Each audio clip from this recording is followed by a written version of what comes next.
Isaías 53:10 dice: El Señor quiso quebrantarlo, sujetándolo a padecimiento. Esto ha sido tomado por muchos para decir que fue el Padre mismo quien mató a Jesús y lo hizo sufrir por nuestro bien. La pregunta es, ¿será así?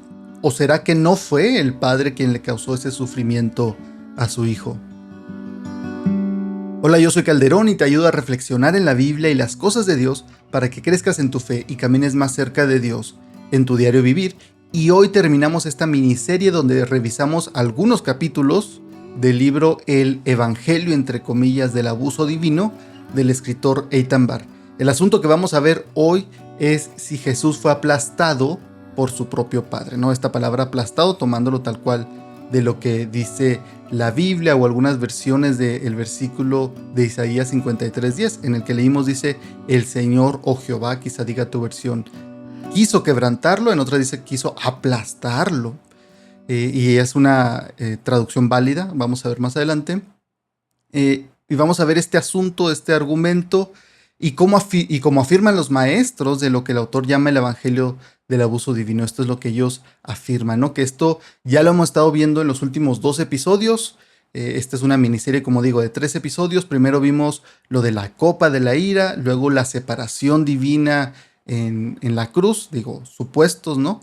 Porque lo que hace el autor y lo que hemos estado haciendo es, yo te comparto, no te doy mi opinión, sino que te comparto lo que dice el autor de este libro que me pareció muy interesante. Y estos son los 3 argumentos que él dice, son los más constantes y que de pronto la gente batalla más para dar respuesta, los argumentos a favor de esta idea de que fue el Padre mismo quien mató a Jesús, quien lo quebrantó o que lo aplastó, o que bueno, no lo mató, pero solo descargó toda su ira y todo su enojo contra él, que pues termina siendo lo mismo, ¿no? Que luego hay ciertos maestros que cita el autor, que no doy sus nombres porque, digo, podría darlos, a mí no me preocupa, pero luego siento que si a ti te gusta alguno de ellos, alguno de sus maestros, tu primera reacción sería decir, oye, no, pero si él me ha enseñado un montón y él es una eminencia y para mí él es lo máximo, y al escuchar su nombre te dirías unos pasos hacia atrás y decir, no, esto creo que no, porque si mi predicador y maestro favorito dice que así es, pues aunque yo no lo entienda y aunque estén buenos los argumentos en contra, yo confío más en él, ¿no? Que hay que tener cuidado con eso porque eso suena bastante como una postura que tienen algunas personas de otras religiones que luego nosotros cuestionamos de que estén a favor de algo o crean algo solamente porque alguien más lo dice, y nosotros, los creyentes de Cristo y sus seguidores, que decimos que eso está mal, luego terminamos haciendo lo mismo con otras personas. Te digo, hay que tener cuidado. Entonces, por eso en estos 3 episodios he evitado decir esos nombres. Ahora tú dirás, si has escuchado los 2 anteriores, oye, pero a veces sí dices los nombres. Y lo digo cuando sé que no son tan conocidos, pero es que sí mencionan unos que son muy, muy conocidos a nivel mundial, americanos, que seguramente tú has escuchado mínimo o hasta has leído sus libros o algo. Entonces, no te quiero poner en una situación en la que tú rechaces lo que estás escuchando, incluso inconscientemente, solo porque están tratando de decir que aquel que te gusta como predica está mal en esta postura, ¿no? Él afirma en el libro que no es que esté diciendo que no sean creyentes ni nada, como de hecho varios de ellos sí llegan a decir, de los que no están de acuerdo con ellos. Él simplemente dice, no, pues no es una postura correcta, la estoy desmintiendo. No significa que no sean mis hermanos, ni que yo no haya aprendido de ellos, pero en este asunto sí creo que están muy mal, ¿no? Entonces, yéndonos directo a lo que él dice en su libro, en este último capítulo, que de hecho es de los últimos capítulos del libro, o el último capítulo como tal ya, en el que se pone a explicar y argumentar. Ya después da como agradecimientos y conclusión. Y te animo a leerlo, te digo, este no está en español el libro, pero pues lo puedes conseguir en inglés, si es que puedes leer en inglés, en la tienda de Amazon, para versión Kindle, que es la versión digital del libro, y ahí puedes tú ver todas las citas, puedes ver el contenido, y es muy barato. De hecho en Kindle me costó como 40 pesos, me parece, una vez, y por eso me llamó la atención el título y lo leí, está muy muy interesante. Como te digo, el asunto que vamos a ver hoy es lo que vemos, y realmente vamos a estar viendo todo el capítulo de Isaías 53, que seguramente lo has escuchado si eres cristiano, y nos vamos a enfocar en Isaías 53:10, que como te lo leí al principio dice, la primera parte al menos dice, con todo eso Jehová o el Señor quiso quebrantarlo o aplastarlo, dice algunas versiones, sujetándole a padecimiento, perdón. Y claro que sin contexto, o sea, si solamente te agarran ese versículo y te lo presentan mientras están defendiendo esta postura de lo que él llama el abuso divino, pues claro que te hace pensar, ah, caray, no, pues sí. No, entonces se acabó el debate, ¿no? Que eso también lo mencionamos la semana pasada, esto de usar un versículo para decir se acabó el debate, ahí estuvo. Y no, dice que él desde la perspectiva judía, porque él era judío culturalmente, nació en Jerusalén, en Israel, todo esto, y era judío, bueno, culturalmente sigue siéndolo, en lo religioso era judío, ahora es cristiano, pero pues no deja de ser como tal un judío, ¿no? Está en su sangre, en su cultura, es parte de. Y él dice que en lo que él había visto, no se citan versículos para terminar debates, sino para empezarlos, para empezar a discutir ese pasaje, no para decir, ya te gané, jaque mate. Y luego él comenta que algunos predicadores, que la verdad son muchos, interpretan Isaías 53:10 para enseñar que Dios es un abusador. Esto, como te digo, no te estoy presentando mi opinión, te estoy presentando lo que dice él porque como no está disponible en inglés, pues te lo vengo a traer a que esté disponible en español. Puedes no estar de acuerdo, pero es un recurso que estoy poniendo a disposición de aquel que le interese, aunque no se convenza, simplemente es conocer este otro lado. Dice que muchos maestros usan este versículo para enseñar que Dios es un abusador que disfruta al aplastar o quebrantar a quien ama, en este caso a Jesús, ¿no? Menciona a uno de estos maestros que dice, y lo que sí, te comento, ya lo había dicho, estos son la mayoría o casi todos, o todos, no estoy seguro, son maestros reformados, eso sí te puedo afirmar, ¿no? Dice que cita a este maestro que dice, ¿quién mató a Jesús? ¿El Padre? El Padre mató al Hijo. Eso se lo dice a las personas a las que le está predicando esta persona, ¿no? Siente el amor de Dios por ti revelado en Isaías 53:10. Él aplastó a su Hijo por ti. Él lo aplastó, lo hirió, él lo castigó, lo desfiguró, lo aplastó con toda la ira justa o santa que merecíamos. Eso es lo que hizo el Padre. Tan grande fue su amor. Otro maestro muy conocido dice, entonces, y está hablando de Isaías 53, ¿no? Estos son comentarios de Isaías 53, dice, entonces, ¿cómo puede Dios mostrar tanto odio santo como amor, así como amor santo hacia los pecadores al mismo tiempo? Esta es la pregunta climática o de clímax de la Biblia y la respuesta es la cruz. En la cruz, Dios mostró la expresión completa de su ira. Mira los verbos en Isaías. Fue herido, golpeado, afligido, llagado, aplastado, quebrantado y castigado. Jesús fue pulverizado bajo el peso de la ira de Dios, mientras Él ocupaba nuestro lugar. Y un tercer comentario de otro maestro muy famoso, en un libro que él escribe, dice, el texto dice sorprendentemente, con todo eso el Señor quiso quebrantarlo sujetándole a padecimiento. La muerte del siervo fue obra de Dios. Sin embargo, dice él, esta interpretación que estos maestros reformados llegan a dar, no fue dada, esa misma interpretación o este tipo de comentarios, por ninguno de los apóstoles del Nuevo Testamento, a pesar de que ellos también citaron a Isaías 53 o mencionaron a Isaías 53 en sus escritos.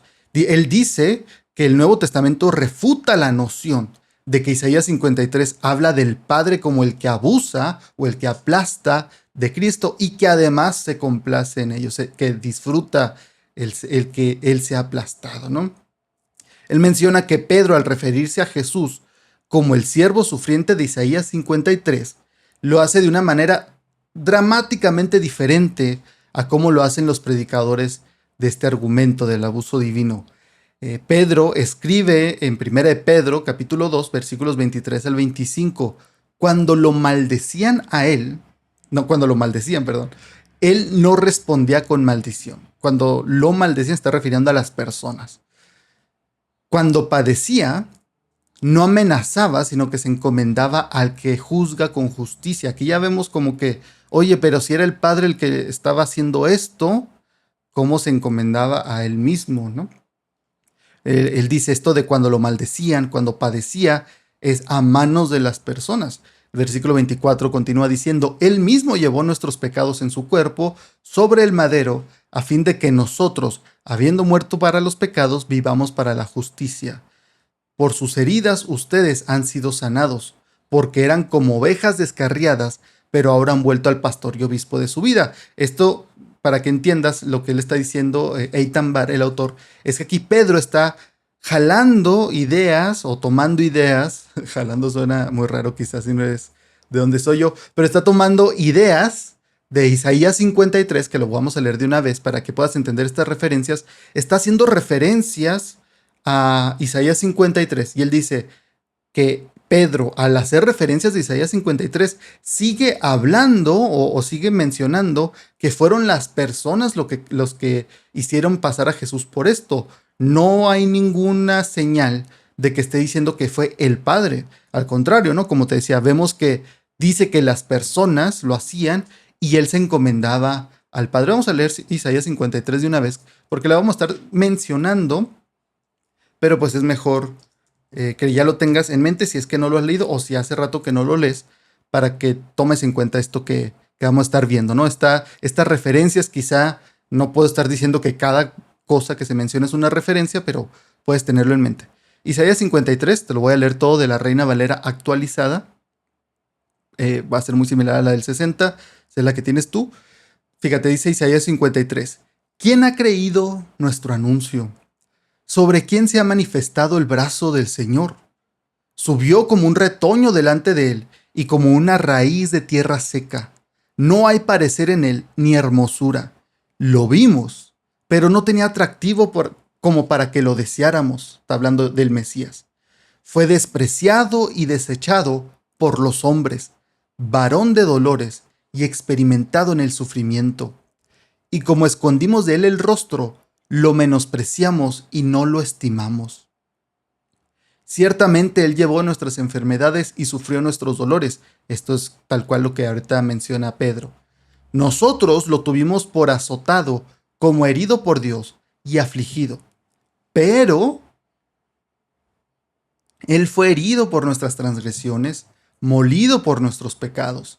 El castigo que nos trajo paz fue sobre él, y por sus heridas fuimos nosotros sanados.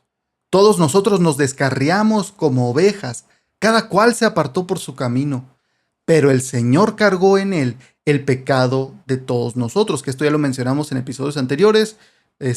Sobre esto el autor no tiene ningún problema, ¿no? Porque él dice, no es lo mismo decir que él cargó nuestros pecados o que el Padre lo hizo cargar nuestros pecados en la cruz, a decir que eso significa que él mismo lo mató o que él mismo lo golpeó, ¿no? Dice, es un brinco muy grande que se hace en decir eso. Versículo 7 dice, él fue oprimido y afligido, pero no abrió su boca. Como un cordero fue llevado al matadero, y como una oveja que enmudece delante de sus esquiladores, tampoco él abrió su boca.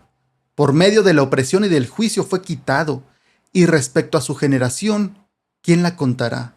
Porque él fue cortado de la tierra de los vivientes, y por la transgresión de mi pueblo fue herido.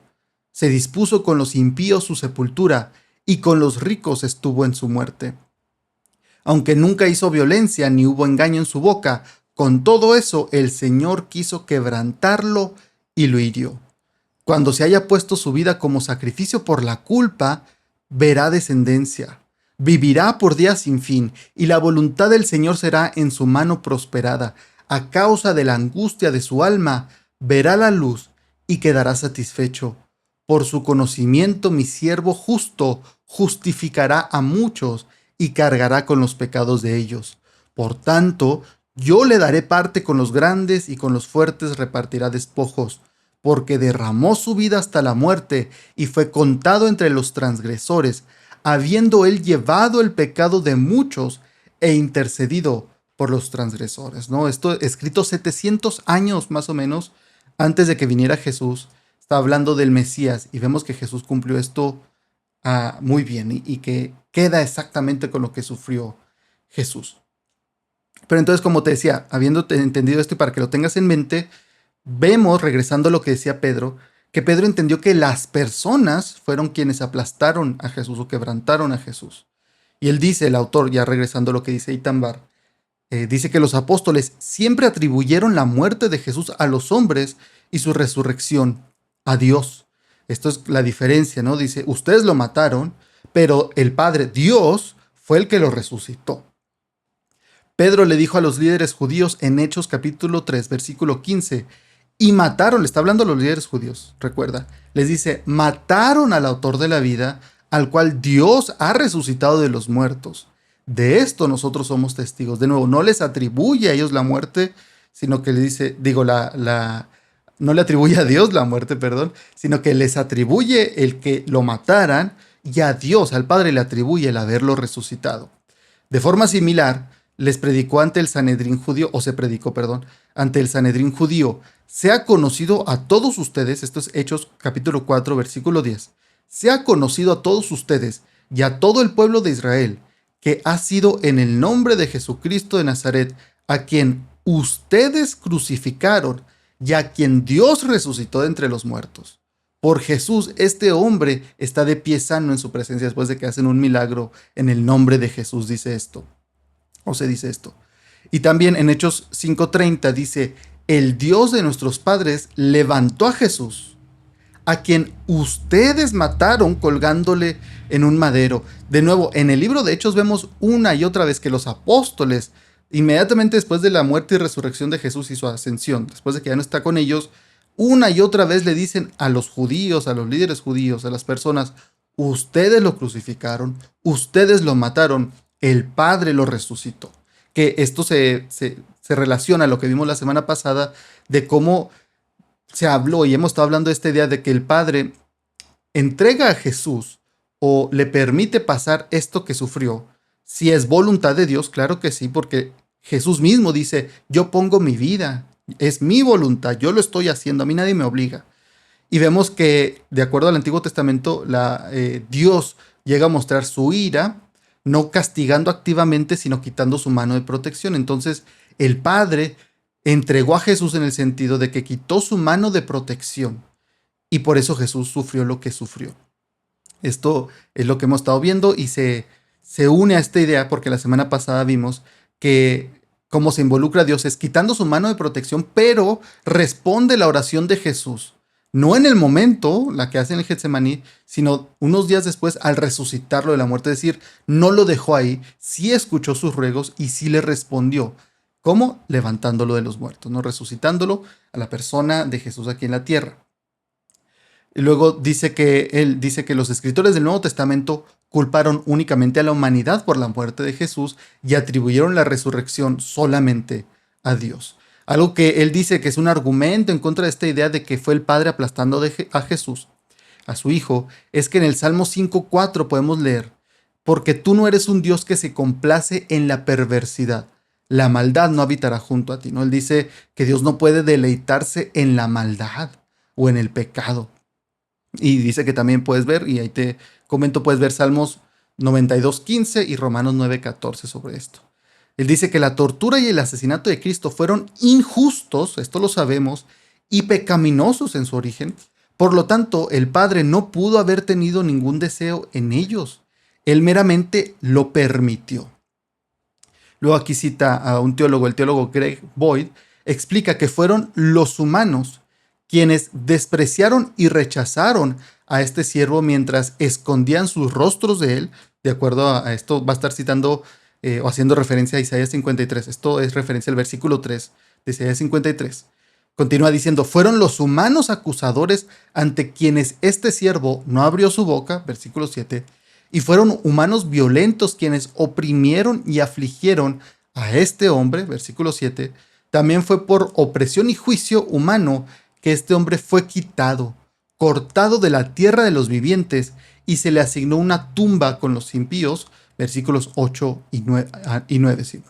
Y fueron personas de su generación quienes no protestaron por el trato injusto de este hombre a manos de otros humanos, versículo 8. Para Isaías entonces, al igual que para los autores del Nuevo Testamento, Cristo fue afligido por Dios solo en el sentido, esto es clave, Cristo fue afligido por Dios solo en el sentido de que Dios lo entregó a humanos violentos para que experimentara las consecuencias de muerte de nuestras transgresiones. ¿Qué pasa entonces? Se pone Jesús en la brecha voluntariamente, poniéndose en esa brecha para sufrir las consecuencias por nuestros pecados, ¿no? Él estaba sufriendo el castigo por nuestros pecados a manos de hombres pecadores. Y el Padre en ese momento quita su mano de protección para llevar a cabo su plan. No él castigándolo activamente, sino dando un paso atrás en su protección. ¿Para qué? Para que se llevara a cabo lo que ellos habían planeado. Esto es un plan en el capítulo anterior vimos que el autor menciona que es un plan de la Trinidad, no es cada uno tomando un plan, ¿no? Y cada uno haciendo sus planes y llevándolos a cabo, porque, tomado de la idea de la separación divina, ¿no? De que el Padre se separó de Jesús, dice, no, es que eso no puede ser. Los tres estaban actuando, las tres personas de la Trinidad están actuando en armonía. Continúa diciendo él, no fue Dios quien aplastó a Jesús, fueron hombres malvados quienes asesinaron a Jesús. Toda la humanidad, nacida en Adán, es culpable de matar a Jesús, no Dios. ¿Por qué? Porque está tomando el castigo de nuestros pecados, de toda la humanidad. Él luego cita a Thomas McCall, que resume esto. Dice, la predicación apostólica más temprana, es decir, de los apóstoles, más temprana de la cruz, insiste en que la muerte de Cristo fue el resultado de las acciones pecaminosas de los mismos pecadores que Cristo vino a salvar. No hay ambigüedad al respecto. Una y otra vez la proclamación del Evangelio insiste en que ustedes lo mataron, como leímos ahorita, y traza un fuerte contraste entre las acciones de los humanos pecadores que son responsables de la muerte de Jesús y las acciones de Dios. Como vimos en Hechos ahorita, ustedes lo mataron, pero Dios lo resucitó. Los primeros predicadores cristianos no dicen que Dios mató a Jesús, al contrario, la responsabilidad por la muerte de Cristo recae claramente sobre la humanidad pecaminosa, y que acaba la cita de Thomas McCall. Dice, al mismo tiempo, la proclamación del Evangelio incluye la afirmación de que esto estuvo dentro de la providencia de un Dios omnisciente. Es decir, no porque digamos que fue a manos de hombres pecadores, significa que está fuera de la voluntad de Dios, de lo que Dios permitió, porque como digo, Dios dio un paso atrás para permitir que esto pasara. Jesucristo fue entregado según el predeterminado consejo y el previo conocimiento de Dios. Esto es lo que dice Hechos 2:23, tal cual. Fue entregado por el predeterminado consejo y el previo conocimiento de Dios. Esto no sorprendió a Dios, como te digo, era parte del plan, pero no era que Dios fuera a hacer esto. Yo creo que aquí, dependiendo de qué postura tenga, este es comentario mío. Si tienes una teología reformada, ¿no? Y saluda a los hermanos reformados, pues claro que vas a decir, no, es que incluso el decir eso, que es parte de la voluntad de Dios, pues es decir que Dios fue el que lo causó, ¿no? Porque ellos tienen una idea y una postura sobre la voluntad de Dios de que todo lo que sucede es porque Dios lo provoca. Y hay otras posturas que yo creo es la que tiene el autor, Eitan Bar, y obviamente los teólogos que él cita, que Dios permite que cosas sucedan, pero no es que Él quiera que sucedan como tal, ¿no? Es decir, que las cosas pecaminosas como esto, o las cosas que causan violencia, o que incluyen violencia y causan dolor y sufrimiento, ellos dirían, eso no es lo que Dios quiere que suceda, pero permite que suceda porque nos da libre albedrío. Y esta otra postura más reformada diría, no, sí, Dios permite que sucedan porque Él quiere que sucedan. Él predeterminó que sucedieran. Él dijo, esto va a suceder. Y es parte de su plan y no podemos cuestionarlo porque no somos nadie para cuestionarlo, ¿no? Creo que eso es porque quizá tú, si lo estás viendo desde tu postura, quizá no comprendas por qué alguien diría esto o cómo este comentario te haría alguna diferencia. Siento yo que los hermanos reformados escucharían esto que el autor está diciendo de que esto era voluntad de Dios, pero no era que Él quisiera que pasara y diría, no, es que eso no tiene sentido. Si es voluntad de Dios, Él quiso que pasara y Él predeterminó, Él escribió, por así decirlo, que sucediera. Él hizo que sucediera. Entonces, eso es para que quizá haya comprensión de ambos lados, ¿no? Para que puedas comprender, sea cual sea tu postura, cómo podría estarlo viendo la persona de la otra postura, y en este caso, el autor o nuestros hermanos reformados. El autor Eitan Bar dice, Herodes es otra prueba de que el diablo, y no Dios, quiso matar a Cristo cuando cometió la masacre de bebés inocentes en un intento de matar al niño Jesús, ¿no? Que aquí es un paralelo incluso con Faraón, que en el libro de Éxodo, Faraón a su vez está haciendo eco y parece ser de la descendencia de la serpiente, porque se usan adjetivos sobre él que se usan anteriormente con la serpiente. Entonces es como una batalla espiritual. Y aquí esta idea de que Herodes retoma eso, pues creo que los autores del Nuevo Testamento hacen una clara alusión a que Herodes es como un descendiente de Faraón, no tal cual, no literalmente, pero sí en que trae, como dirían muchos, el mismo espíritu, ¿no? O sea, es impulsado por el mismo ser espiritual, que en este caso sería Satanás, obviamente, y pues esto tendría sentido, es Satanás a través de Herodes impulsando esto. Claro que no controlándolos y haciéndolo fuera de la voluntad de Herodes.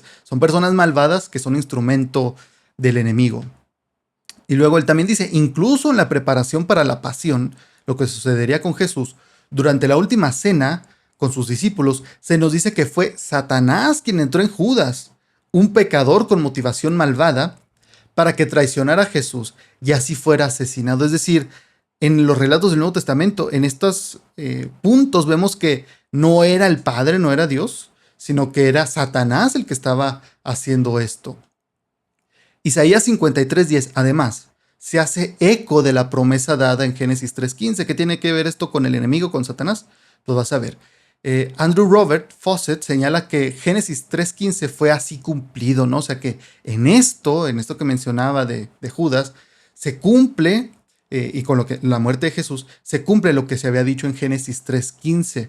Génesis 3:15 es conocida como la famosa promesa profética que Dios dio de que un día en el futuro el Cristo, el Mesías prometido, sería herido por la serpiente y viceversa, ¿no? En el jardín del Edén estamos hablando.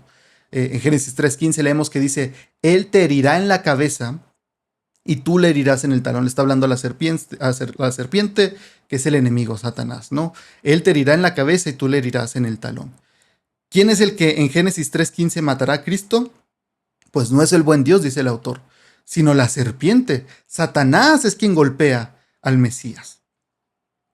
Según los evangelios y las epístolas, Satanás estuvo detrás de la traición, arresto, tortura y ejecución de Jesús, no su padre. Atribuir acciones, y esto es algo fuerte, ¿no? O me parece a mí algo fuerte, atribuir acciones demoníacas a Dios es la cumbre de la blasfemia, dice el autor. Isaías 53 es una profecía poética escrita desde la perspectiva futura de la nación de Israel, mirando hacia atrás en el tiempo, ¿no? ¿Qué quiere decir esto? Porque suena así bien raro. ¿Qué quiere decir esto? Que el autor está escribiendo a futuro, el profeta está hablando o escribiendo a futuro, pero lo está haciendo hablando en el pasado. O sea, se está hablando de algo que irá a suceder, como te digo, 700 años después sucedería lo de Cristo, lo de Jesús. Pero el autor lo está escribiendo como si ya hubiera pasado. Pero es claro para el lector que esto está hablando de algo futuro, ¿no? Es algo bien curioso. Ahorita te voy a decir cómo le dicen muchos de los teólogos al hablar de esta manera. Él dice, Eitan Bar, en el versículo 4, Israel mira hacia atrás en arrepentimiento y dice, ciertamente Él llevó nuestras enfermedades y sufrió nuestros dolores, ¿no? Esto, ahí ves, como leímos en Isaías 53, va cambiando entre lo que dice Dios, lo que dice el profeta, y aquí el autor hace el caso para decir que los que dicen esto, porque habla en plural, es el pueblo. Ciertamente Él llevó nuestras enfermedades y sufrió nuestros dolores, ¿no? Del pueblo de Israel. Nosotros lo tuvimos por azotado, como herido por Dios y afligido. Y aquí, como te digo, está hablando en pasado de algo que todavía no sucede.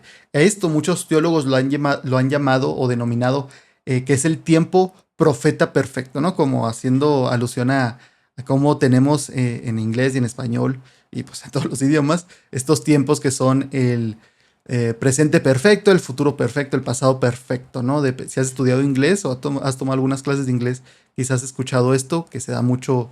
Te digo porque en español muchas veces ni ponemos atención y en inglés esto se queda más grabado. Esto de los perfectos, ¿no? Los tiempos perfectos. Y ellos lo llaman el profeta perfecto. No están diciendo que este sea un profeta que sea perfecto, sino que es el tiempo profeta perfecto. Está hablando en un punto de la historia sobre algo a futuro, pero lo está hablando como si ya hubiera sucedido. ¿Por qué hacen esto? Porque es como decir, esto va a suceder. Es seguro, y sabes, tan seguro es que voy a hablar como si ya hubiera sucedido, porque de que sucede, sucede. Muy interesante esto. Pero bueno, él dice que esto sugiere que fue Israel quien pensó erróneamente que el Mesías sería aplastado por Dios, ¿no? Es como que te hace pensar un poco y te dice, mira, fíjate cómo está escrito, y es que ellos piensan, ellos también pensaban que fue Dios el que le causó esto, porque ellos mismos dicen, nosotros lo tuvimos por azotado, como herido por Dios y afligido, es decir, que las personas en su momento dirían esto, que pues si lo pensamos quizá tomando en cuenta el hecho de que eran líderes religiosos judíos, en su mayoría, los que estaban en contra de Jesús y que muchos del pueblo lo seguían, pues porque eran los maestros, los líderes, habría un grupo muy grande de personas, judíos en aquel momento, que dirían, sí, es que lo están castigando y le está pasando esto, la pasión que sufre Jesús, porque Dios lo está castigando. Pero lo está castigando por hacerse igual a Dios, por decir que es Dios, por afirmar ser el Hijo de Dios. Todas estas cosas que le están reclame y reclamen los evangelios, que ellos dirían, nosotros lo tuvimos por azotado como herido por Dios. Creímos que esto lo estaba haciendo Dios porque él era un rebelde, un blasfemo, ¿no? Pero luego, de hecho, si lees el siguiente versículo de Isaías 53, dice, pero, y luego ya continúa, ¿no? Entonces, el caso que está haciendo él es que ellos erróneamente también, Isaías está diciendo que la gente erróneamente en su momento también iba a pensar que esto lo estaba haciendo Dios. Isaías predijo que Jesús sería golpeado, desfigurado, escupido, burlado y asesinado cientos de años antes de la crucifixión que sucedió, y que no fue por Dios, sino por hombres. Irónicamente, dice él, este mismo error ahora lo están repitiendo los predicadores cristianos, o muchos predicadores cristianos, al decir, sí, fue azotado por Dios, ¿no? Dice, es el error que ellos iban a cometer, que cometieron y que ahora muchos están cometiendo. Él comenta, dice, debemos leer Isaías 53 como una profecía poética con metáforas y lenguaje figurado, no como un relato literal. Esto ya preparándonos para llegar al versículo 10 donde dice que fue aplastado, quebrantado por Dios. No, dice, antes de llegar a eso, hay que entender que en todo el capítulo no se habla de forma literal. Dice, tomar todo literalmente llevaría a interpretaciones muy extrañas, como que Dios tiene una mano física que desciende desde los cielos y toca a las personas. Esto porque lo que dice el versículo 1 de Isaías 53, todo esto va a ser Isaías 53, sobre quién se ha manifestado el brazo del Señor. Dice, si vamos a tomar todo literalmente, tendrías que creer que el brazo de Dios se manifiesta y se ve de entre las nubes, ¿no? Dice, podríamos pensar que el siervo que se menciona es una raíz que crece en el desierto, como dice el versículo 2, que dice, como una raíz de tierra seca. Subió como un retoño delante de él, como una raíz de tierra seca, ¿no? Dice, podríamos pensar que los seres humanos son ganado, porque dice, todos nosotros nos descarriamos como ovejas. Podríamos pensar que Jesús es mudo, porque dice que el versículo 7 no abrió su boca, como un cardero fue llevado al matadero y como una oveja que enmudece delante de sus esquiladores. O podríamos pensar que tuvo hijos biológicos, Jesús, el siervo, porque dice que cuando el versículo 10, cuando se haya puesto su vida como sacrificio por la culpa, verá descendencia, ¿no? Como diciendo, ¿ves? Entonces quiere decir que Jesús iba a tener hijos. Y uno diría, no, es que no está hablando de forma literal. Dice, exactamente. Entonces, si es así, y si hay versículos dentro del capítulo y pasajes que vemos que no se pueden tomar literalmente, porque pues, sería muy extraño, dice, bueno, entonces también el versículo 10, esto de aplastar o quebrantar, también quizá no deberíamos verlo como literal, porque pues en sí, en armonía con toda la Biblia, tampoco tiene mucho sentido. Dice él, sabemos que debemos tratar estas palabras que acabamos de ver como metáforas y como lenguaje figurado y simbólico.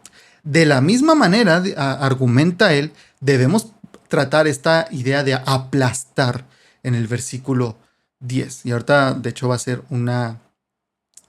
a mencionar, me parece, que sí, que Jesús no fue aplastado tal cual, ¿no? Si incluso dijeran, es que no, esa sí tenemos que dejarla. Bueno, dice, pero Jesús no fue aplastado, fue clavado tal cual, ¿no? O sea, ni aún tomando como aplastado o quebrantado, incluso quebrantado, ¿no? Decir, bueno, Si viene de quebrar, ningún hueso fue quebrado de él. Eso lo sabemos, ¿no? Digo, esto yéndonos a decir es que ni siquiera eso podemos tomarlo literalmente y eso ya nos hace pensar. Él hace un argumento de que la palabra hebrea daka, que se traduce como aplastar o quebrantar, que de hecho creo que lo más literal es aplastar, en Isaías 53:10 es objeto de debate lingüístico, ¿no? Es decir, hay otra capa además de todo esto que menciono, que esta palabra que se usa como este argumento realmente es objeto de debate, esta palabra daka. Dice, en la antigua traducción de la Septuaginta, del Antiguo Testamento obviamente, la palabra daka en Isaías 53:10 fue traducida como purificar o limpiar. Jeremy Shipper, así se llama, explica que la Septuaginta ha eliminado o menciona que ha eliminado la discapacidad del siervo al traducir Isaías 53:10 como, sin embargo, el Señor determinó purificarlo de su enfermedad, o otra versión si lo buscas en línea dice de la plaga, o sea, determinó purificarlo de la plaga, ¿no? Esto la puedes buscar, si buscas la versión de la traducción de la Septuaginta, que va a ser una traducción más literal, tal cual, del texto de la Septuaginta. Y esto cuando habla de la discapacidad, no pienses de discapacidad como tal, sino del sufrimiento, ¿no? Quita esto, o sea, quita esta idea de este sufrimiento y más bien dice que el Señor determinó purificarlo o limpiarlo de la plaga, ¿no? Que aquí ya dice él, habría que entrar a ver por qué la Septuaginta usa este término y a qué se referiría, pero él dice como que esto es debatido lingüísticamente. Dice, pero incluso si no aceptamos esta opción, dice, no, digamos que esto no es, que no lo vamos a tomar en cuenta, debemos entender qué significaba aplastar para los lectores originales. Jesús fue literalmente clavado, no aplastado. Entonces tenemos que entender esto, ¿no? Que ni siquiera para los lectores originales tendría o significaría que fue aplastado literalmente. Se argumenta, o él argumenta que daka, esta palabra, para el lector original y en contexto significaba humilde o humildad. Pero más bien, sí, se puede usar como verbo. Y de hecho, esto esto lo vas a poder checar en los siguientes versículos en, no sé, herramientas como Blue Letter Bible, o si tienes una Biblia que tiene ahí el hebreo, y te vas a notar, y que por ejemplo yo lo chequé en Blue Letter Bible, que es una herramienta en línea para ver los textos, y luego ahí viene el hebreo, y luego dice el significado de cada palabra. O sea, puedes estar viendo la palabra en inglés o en español, y te la va poniendo el equivalente en hebreo. Que pues es de donde se toma más bien. Entonces, vas a ver que si vas a de Isaías 53:10, vas a ver que dice esto en lo de quebrantar o aplastar, va a decir daka. Y luego viene ahí en una parte que comparte origen o raíz con otra palabra, que luego es la que se usa en el Salmo 34:18 y Jeremías 44:10, que vamos a leer, que se usa más como humilde o humillar. Por ejemplo, en el Salmo 34:18 dice, cercano está el Señor a los quebrantados de corazón. Él salvará a los contritos de espíritu. Me parece que en este caso es lo de quebrantado de corazón, ¿no? Pero en este caso no es usado como se llega a usar de que fue aplastado o quebrantado así en lo físico, ¿no? Sino está hablando de una actitud, ¿no? De quebrantado de corazón, que es muy diferente. Se usa figurativamente, dice él, para hablar de personas humildes. Luego tenemos Jeremías 44:10. Déjame tomar un poco de agua para aclarar la garganta. Jeremías 44:10 es otro ejemplo, dice donde la palabra hebrea daka fue traducida como humillar. Y ahorita vamos a hablar un poco de esto de humillar, porque sé que puede causar cierto ruido, creo yo. Esto de humillar. Se me perdió un poco, perdón. En Jeremías, como te digo, Jeremías 44:10, que de hecho en el libro dice 34:10 y no lo corrigieron, es Jeremías 44:10, dice, hasta el día de hoy no se han humillado, ni han tenido temor ni han cambiado en mi ley, ni en mis estatutos que puso delante de ustedes y delante de sus padres. No está Dios reprochándole o criticando al pueblo, pero esta parte dice, hasta el día de hoy no se han humillado, es la palabra daka, que es la que comparte raíz con la que se usa en Isaías 53:10. Entonces, él dice y argumenta, ¿no?, que en este debate que se tiene, este debate lingüístico, él diría que Dios quería que el siervo, el Mesías, se humillara a sí mismo a pesar de ser el Hijo de Dios que sufría injustamente. Aquí quisiera hacer una distinción, ¿no? Que de hecho va a servir de ejemplo para todo esto de que tú puedes decir, no, no es que la palabra es esto y se acabó, no hay de que debate lingüístico ni nada de eso. Es difícil porque recuerda que estamos leyendo una traducción, no una traducción de una traducción de una traducción, como muchos argumentan en contra de la Biblia, no es así. Es una traducción, pero el idioma al no ser igual, hay palabras que tienen cierto bagaje o carga que nosotros le damos y luego no podemos verlas tal cual esas palabras en sí por sí solas, ¿no? ¿A qué me refiero? Esto de humillar, cuando dice que Dios quería que el siervo se humillara a sí mismo, a pesar de ser el Hijo de Dios, que sufrió injustamente.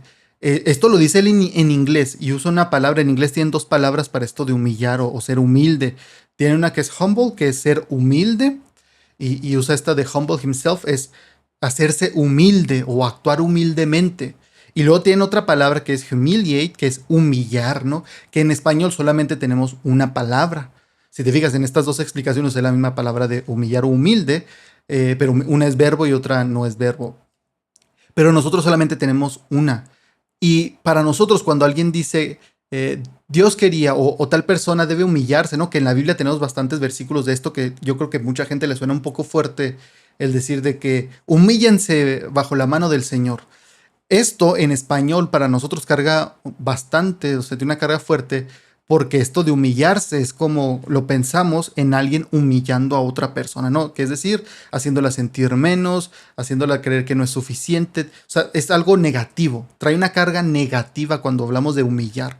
Pero esto, por ejemplo, cuando yo lo leo en inglés, no usan esta palabra de humillarse en ese sentido, sino de sean humildes, actúen humildemente bajo la mano del Señor. O sea, no es que Dios quiera que te sientas menos y que te sientas nada y que muerdas el polvo y entiendas que Él es el bueno y Él es el que está encima de ti, porque muchos entenderán esa palabra de esa manera, de humíllate ante Dios.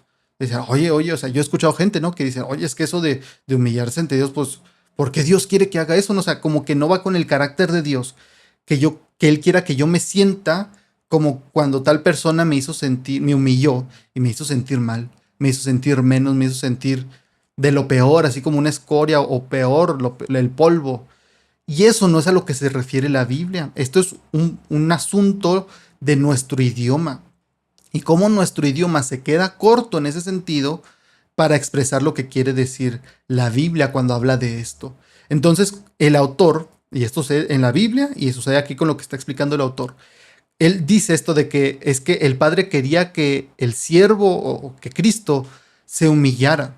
Uno dice eso, dice, ay, pues ves, es lo mismo, pues castigarlo, golpearlo, humillarlo. ¿Qué padre querría que su hijo se humillara? Pues ninguno. O sea, yo creo que ningún padre querría ver a su hijo ser humillado o humillarse frente a otros, porque eso trae un bagaje, como te digo, en el lenguaje, pero creo que todos dirían que sí quieren escuchar que su hijo se mostró humilde frente a otros jóvenes, frente a otros niños, que actuó de forma muy humilde, que le digan, oiga, su hijo, pues no sé cómo lo habrá enseñado, pero actúa de forma muy humilde siempre.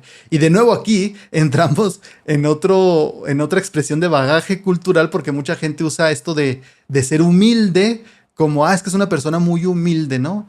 Que si no hablas español, o más bien si no eres de México o de alguna parte de Latinoamérica, cuando alguien dice eres muy humilde o esa persona es humilde, es una persona muy humilde, no están hablando de su carácter en la mayoría de las ocasiones, están hablando de que es una persona de bajos recursos económicos. De nuevo, esto es el tipo de asuntos lingüísticos que son difíciles de comunicar.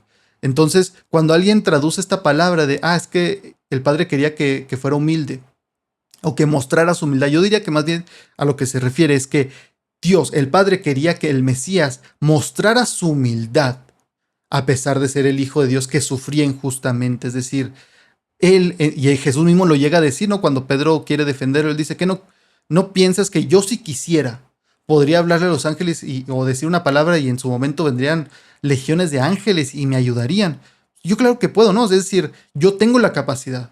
La humildad de Jesús se muestra precisamente en eso, de que pudiendo hacer algo así, decide no hacerlo. O sea, su humildad es contenerse y decir, no, no lo voy a hacer. Voy a pasar esto, a pesar de que yo no tengo que hacerlo, de que no es mi obligación. Yo decido hacerlo, yo decido vivir así, yo decido sufrir esto, a pesar de que yo no tendría que y que podría hacerlos desaparecer con una sola palabra, todos estos, volverlos polvo, regresarlos al polvo.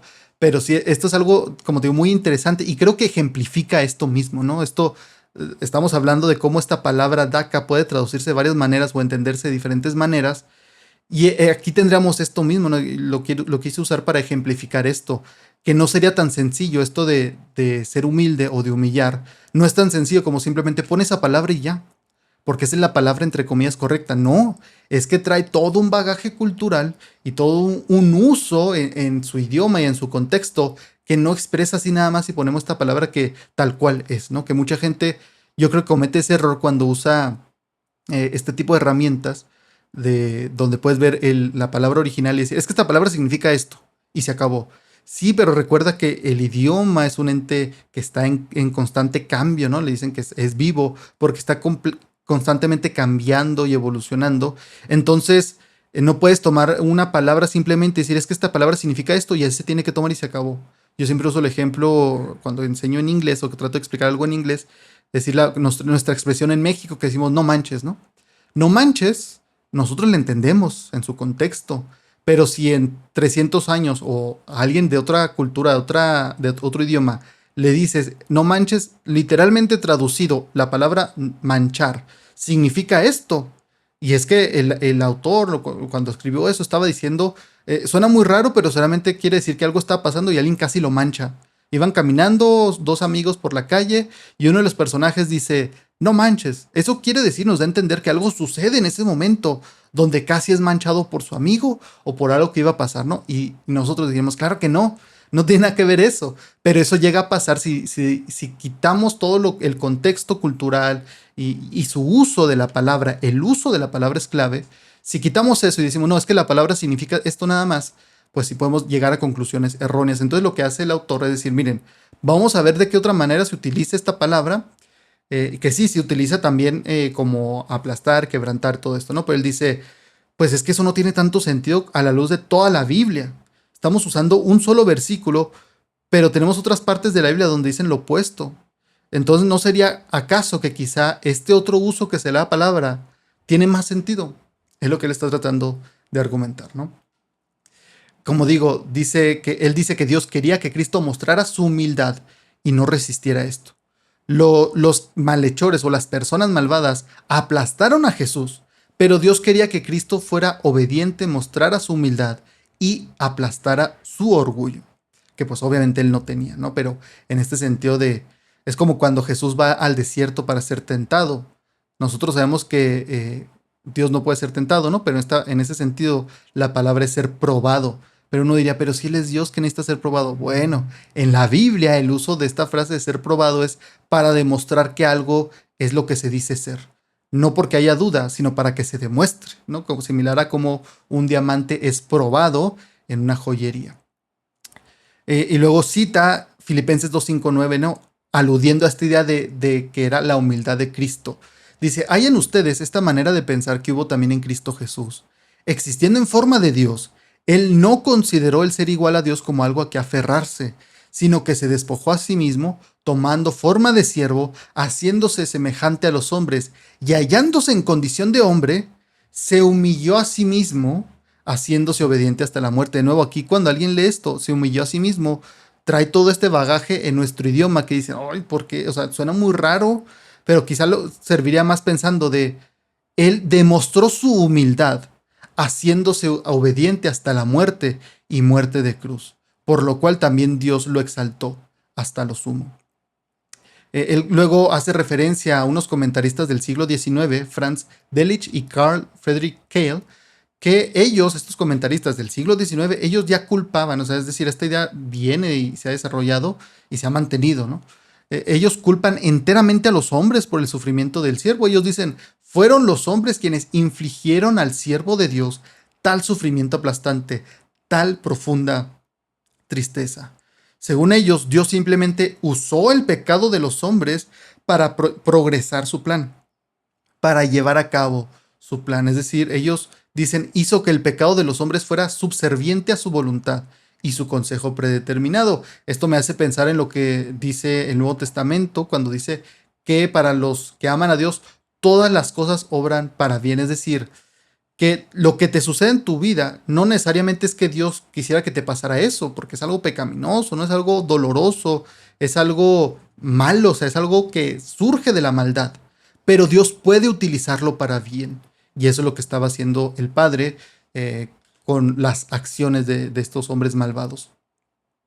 Dios permitió que los hombres le hicieran esto a Jesús, pero lo usó para avanzar su plan de salvación, el cual Jesús estaba de acuerdo. No es que Jesús fuera una víctima en esto que no tenía voz ni voto, ¿no? De nuevo, te recuerdo, él en los evangelios dice, yo pongo mi vida, nadie me la quita.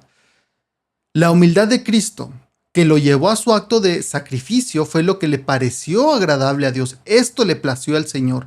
Esta idea, esta frase, ¿no? De al Padre a Jehová, al Señor, le plació que el Hijo mostrara su humildad, demostrara su humildad. Dios no castiga, tortura o mata a los inocentes. Sin embargo, Él sabe cómo usar todo, incluyendo el mal, para avanzar sus planes y traer gloria y redención. Esto es algo que nos debe traer esperanza a nosotros. Dios se satisface con los sacrificios que simbolizan humildad, produciendo un aroma agradable. Esta es una frase bíblica. En contraste con esto que vemos que está haciendo Jesús, está su humildad demostrada, su actitud correcta. Dice, esto es en contraste con lo que dice en Isaías 1:11, cuando Dios dice que no estaba complacido con el olor de los sacrificios de Israel, ¿no? Y no se refiere al olor literalmente. Isaías 1:11 dice el Señor, ¿de qué me sirve la multitud de sus sacrificios? Hastiado estoy de holocaustos de carneros y del cebo de animales engordados. No deseo la sangre de toros, de corderos y de machos cabríos. Dice, ya estoy harto porque ustedes lo utilizan para mal como justificación para pecar. Dios no se complacía en los sacrificios de Israel porque Israel se comportaba de manera orgullosa, malvada y abusiva. Esto lo menciona en versículos 16 y 17 de ese capítulo. Sin embargo, en contraste con las ofrendas sacrificadas por Israel en el primer capítulo de Isaías, esto es muy padre, cómo comienza el libro de Isaías hablando de estos sacrificios que están mal por parte de Israel por su actitud. Está contrastado con las ofrendas, esto de Israel, se contrasta con el sacrificio del siervo justo de Dios en el capítulo 53, el cual sí produce un aroma agradable a Dios. Cristo, el siervo del Señor, se convirtió en el concepto ideal del amor, un justo que demuestra humildad y entrega su propia vida por el bien de los pecadores. Él pudo haber respondido, pero en su lugar mostró humildad. En ese sentido, la voluntad de Dios para él fue ser aplastado. Es decir, en este sentido, esa fue la voluntad de Dios. Isaías 53, ya para terminar. Isaías 53, y esto te lo digo para que lo reflexiones y medites en esto, por favor. Isaías 53 no trata de un Dios airado que aplastó a Jesús y disfrutó de su sufrimiento. Es un capítulo sobre un Dios tan amoroso que se humilla o muestra su humildad, incluso ante los pecadores, para salvarlos. Él dice, esta es una cita del autor, una cita textual, como padre, nunca podría complacerme en el sufrimiento de mi hijo, pero si supiera que eligió sufrir para salvar la vida de un amigo, estaría orgulloso y me complacería su amor sacrificial. De la misma manera, Dios solo pudo complacerse en la humildad, obediencia, perseverancia y el acto de autosacrificio de Cristo, no en su sufrimiento y definitivamente no en causarlo. Ahí termina la cita del autor. Yo quisiera darte un ejemplo para dar a entender mejor esto, y se me ocurría mientras leía esto un ejemplo de dos contrastes de esto mismo, ¿no? De cómo esto incluso está en nuestro ADN, dirían muchas personas, está en nosotros, en nuestro diseño, el ver el sacrificio de alguien más y no estar feliz con ello, o sea, no desear que suceda eso, ni provocarlo, pero a pesar de eso, sí estar orgullosos, quizás, mira, ¿cómo puede ser esto en un contexto más normal, ¿no? No fuera de lo que se ve en la Biblia, este ejemplo que estamos usando. Bueno, yo tengo dos ejemplos que contrastan esto. Hace varios años, ya hace más de 10 años, me parece, sucedió en Estados Unidos que hubo un tiroteo en un cine, en el estreno de la tercera película de Batman de la trilogía de Nolan, la del Caballero Oscuro Asciende, me parece.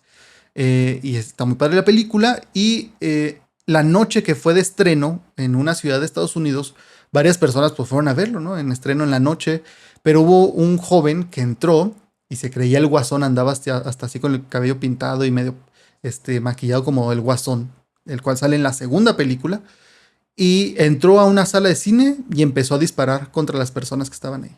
Murieron varias personas, entre ellas un par de jóvenes que murieron cuando tiraron a sus parejas, a las chicas con las que iban, que ni siquiera eran sus esposas, no estaban ni comprometidos, eran jóvenes, casi adolescentes, me parece, estaban en la preparatoria. eh, y eran sus citas, estaban saliendo con las chicas. Y al ver esto que estaba pasando, ellos las tiraron al suelo y las cubrieron con sus cuerpos. Y al hacer eso, les dispararon y les tocaron algunas balas y murieron. Creo que alguna de las chicas incluso resultó herida, pero salvó su vida, no pasó a mayores. Y en todas las noticias fueron vistos y aplaudidos como héroes. Incluso sus padres, en medio de la tristeza, en medio del dolor de haber perdido a sus hijos, decían: estamos orgullosos de ellos. Estamos orgullosos de lo que hicieron porque protegieron a las mujeres que iban con ellos. Y en todo el país fueron aplaudidos y fueron vistos como unos jóvenes que se sacrificaron y fueron héroes. En contraste, tenemos que en el 2012, el Costa Concordia fue un crucero de la clase Concordia, tal cual, propiedad de Costa Cruceros, en una empresa muy grande de cruceros, que naufragó el 13 de enero del 2012, es decir, se volteó, por así decirlo, ¿no? Frente a la isla italiana de Giglio. Este crucero, uno de los más grandes del mundo, para que te hagas una idea, seguramente lo viste en las noticias en aquel tiempo, tenía 290 metros de largo y pesaba 114.500 toneladas. Y se volteó tras chocar contra un arrecife. Y esto causó la muerte de 32 personas y hubo más de 100 heridos. El escándalo fue cuando se supo que el capitán del barco, que por lo que se sabe, ¿no? Está en películas, pero además creo que es algo tal cual oficial, que el capitán debe ser el último en salir porque él debe asegurarse de que la tripulación, y en este caso las personas que habían pagado por estar en el crucero, salieran primero. Él huyó. Cuando estaba pasando todo esto, se fue, o sea, dejó el barco cuando todavía quedan muchas personas, dejó el crucero y salvó su vida antes de asegurarse de que las personas, hombres, mujeres, niños, estuvieran a salvo. Y esto, cuando sucedió, fue criticado de nuevo a nivel mundial por ser un cobarde. ¿Por qué? Porque todos sabían que lo correcto hubiera sido que si muriera sacrificándose para que otras personas sí alcanzaran un lugar, porque él lo que hizo fue tomar uno de esos botes con varios de su tripulación, de los que tienen motorcito para esas ocasiones, y salvó su vida, ¿no? Y entonces fue criticado por eso, porque decían: es que un hombre verdadero, un capitán verdadero no haría eso. De primero se sacrificaría antes de dejar a su tripulación. Y esto es un ejemplo, como te digo, de cómo en esas situaciones, con lo de los jóvenes, esto es algo que incluso nosotros sabemos que es correcto. Incluso si la familia de este capitán hubiera sabido que hubiera muerto él entre las 32 personas, que fueran 33, pero porque él se preocupó porque primero salían los niños, mujeres, hombres, adolescentes, primero que todos ellos se salvaran y su tripulación, y murió, pero asegurándose de salvar la vida de otras personas, hubiera sido visto como un héroe porque es un sacrificio. Pero al no hacerlo, todos dijeron: eso está mal, así no debería ser. Pero esto te lo explico para que entiendas, ¿no? Para darte una idea de cómo, a pesar del sacrificio, perdón, a pesar de la muerte, y en este sacrificio, cuando se hace correctamente, uno puede estar orgulloso de eso. Y esto es lo que dice el autor, que es en lo que complace al Padre. En esto está complacido el Padre, en cómo muestra el Hijo su humildad, y mostrando su humildad al punto de poner su vida por los pecadores. Lo que alegra el corazón, ya regresando a lo que dice el libro, lo que alegra el corazón de Dios Es el acto sacrificial de estar dispuesto a entregar todo por el bien de los demás, y esto nos sirve de nosotros de lección. La humildad, en contraste con el orgullo, es lo que Dios busca. Esa humildad es la que Dios busca.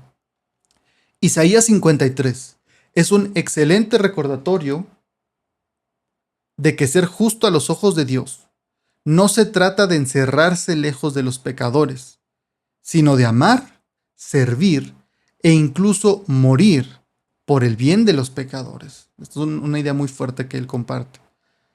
Dice, la muerte de Cristo puede hacer justos a muchos, como dice Isaías 53:11. Esto es lo que significa ofrecer vuestros cuerpos en sacrificio vivo, santo, agradable a Dios, como dice Romanos 12. Jesús llevó nuestras enfermedades y sufrió nuestros dolores, no porque Dios lo abusó, sino porque tenía una empatía perfecta. Cuando empatizas con alguien, cuando, como dice Romanos 12, lloras con los que lloran, sientes su dolor y sufres con ellos. Cristo hizo exactamente eso cuando caminó sobre la tierra hasta el final, hasta sus últimos momentos antes de morir. La verdadera obediencia, dice él, es una expresión de amor y respeto a través del libre albedrío, no una obediencia forzada. El objetivo de la obediencia es la capacidad de soportar sufrimientos por elección y por amor al prójimo. Filipenses 2:3-4 refleja esta idea, dice, no hagan nada por rivalidad ni por vanagloria, sino estimen humildemente a los demás como superiores a ustedes mismos, no considerando cada cual solamente los intereses propios, sino considerando cada uno también los intereses de los demás. Este ejemplo nos deja nuestro Salvador, nuestro Dios, Cristo. Este es el ejemplo que nos deja, y espero que te haya servido este episodio, esta explicación y lo que vimos en este libro, en estos 3 capítulos, porque no es un resumen del libro ni nada por el estilo, tal cual es. Te comparto lo que dicen estos 3 capítulos de este libro, son los últimos 3 capítulos del libro de Eitan Bar. Y espero te hayan servido para comprender mejor todo esto que sucede en la cruz con el sacrificio de Cristo, y que quizá tengas otra idea, otra percepción de qué estaba haciendo Jesús y cómo lo veía el Padre, y que quizá te haya quitado esa idea de que el Padre es un Padre enojado, lleno de ira, que está buscando con quién desquitarse. Te animo a que me cuentes qué te pareció esta miniserie en los comentarios, ya sea que lo escuches en YouTube, en Spotify o donde quieras y puedas comentar. Te comento que en Spotify sí puedes dejar ya comentarios, obviamente también en YouTube. Y también dime de qué te gustaría que hablara en futuros episodios. Me gustaría escucharte. Si te gustaría que te compartiera las citas que mencioné en esta serie y quizá quisiera saber quiénes son esos maestros que se mencionan, puedes mandarme un mensaje por Instagram y te los paso. Te comento las citas y quiénes lo dijeron. Con gusto lo hago. Espero que estés bien y que este episodio y esta serie te haya servido para ser más prudente como serpiente y manso como paloma. Nos vemos la siguiente semana.